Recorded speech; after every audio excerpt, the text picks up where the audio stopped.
Speaker साहब, जैसे आपको मालूम है कि 26 तारीख को इस्लामाबाद में जो वाक़या हुआ है, वहां पर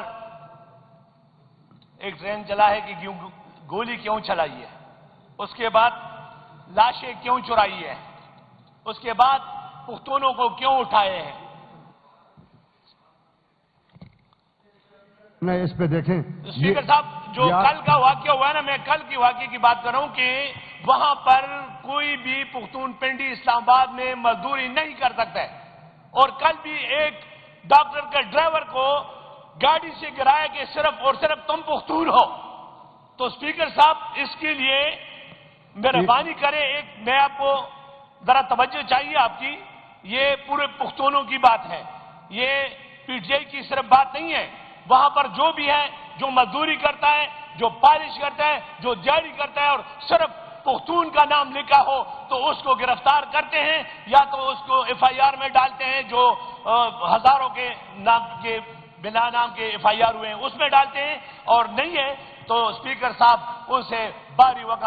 रकम जो है 20,000 30,000 वसूल करके उसको छोड़ा जाता है। तो स्पीकर साहब, इसके लिए ऑल पार्टी कॉन्फ्रेंस बुलाए, नहीं है तो फिर मैं आपको एक मशवरा दूंगा कि अगर यहां पर हमारा मसला जो है पुख्तूनों का हम हल नहीं कर सके तो हम बाहर जाएंगे। हमने तुरबेला डैम भी देखा हुआ है, हमने करक भी देखा हुआ है कि वहां पर डायरेक्ट जो है खैबर पख्तूनख्वा को गैस की सप्लाई नहीं है, लेकिन पंजाब को है, हमने वो बात भी देखा हुआ है। स्पीकर साहब, हम बस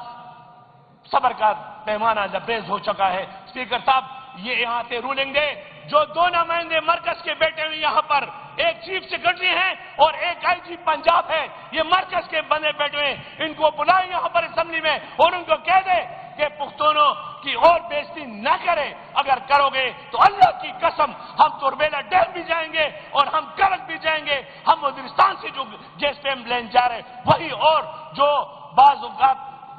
मुहतरम जो कहते हैं हमें सियासत से कोई लेना देना नहीं है, और ये जो जितने मानेंगे ये किसकी है, पुख्तूनों के जिहाद में आए, तो फिर ये जो हमारी जिहाद में और हमें अल्लाह ने दिया है पुख्तूनों को, फिर हम इसको भी बंद करना जानते हैं। तो स्पीकर साहब, मेरी आपसे रिक्वेस्ट है कि खुदा के लिए इस्लामाबाद और पिंडी में जो पुख्तूनों का बेगुनाह जो लाशें नहीं दे रहे वो दें, उसके लिए भी जो वक़ाफ एक बार फिर आपकी नॉलेज में इजाफा करने के लिए स्पीकर साहब कहता हूं कि जो आईजी है वो भी मरकज का बंदा है, जो चीफ सेक्रेटरी है वो भी मरकजी हुकूमत का नुमाइंदा इधर बैठे हुए हैं, इनको बुलाएं, इनको कह दें कि एक लाशें दें और दूसरा पुख्तूनों का जो पकड़ दकड़ है बेगुनाह मजदूरों का, आजिजों का, और हमारे पास रह क्या है, मरने के सिवा हमारे पास कुछ भी नहीं है, तो हम उठ के जाएंगे फिर दोबारा गोली चलाए, क्योंकि ये ट्रेन तो अभी इनको आसान हो गया है पुख्तूनों पर गोली चलाना। तो ये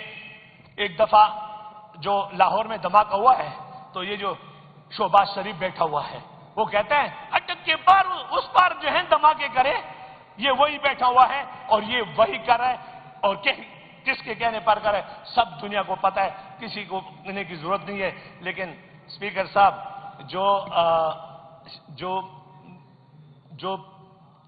प्राइम मिनिस्टर साहब बैठे हुए हैं,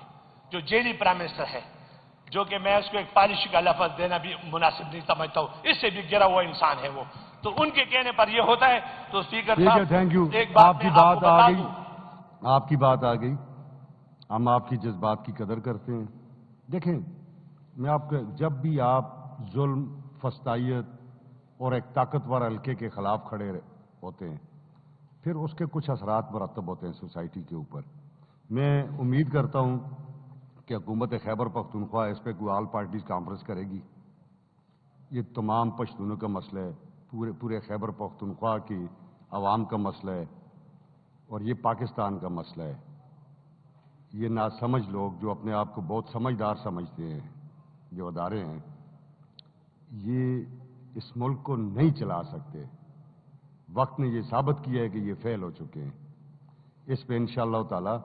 आप लोगों सबके तावन से हुकूमत जो है, मैं ये समझता हूँ कि इस पे ऑल पार्टीज कॉन्फ्रेंस बुलाए, और अगर हुकूमत नहीं बुलाती है तो नेक्स्ट वीक फिर हम डिसाइड कर लेंगे, फिर हम इधर सूबाई असेंबली में ही ऑल पार्टीज कॉन्फ्रेंस कर लेंगे। पहले हम आपस में एक अंडरस्टैंडिंग डेवलप कर लें। इजलास तो ये चल रहा है ना जी, इस पर रोज इस बात पे डिबेट हो रही है। वहां पर मजदूरी करे, क्या ये हमारा मुल्क नहीं है? پاکستان الگ، ہمارا ہی پاکستان سے ملک اسلام آباد ہے، الگ ہے. ابھی اسے اپنے ہاتھ میں لیں آہستہ آہستہ آپ. ٹھیک ہے، تھینک یو، آپ بیٹھ جائیں نا. ابھی میں یہ آئٹم چونکہ ایجنڈے پہ ہے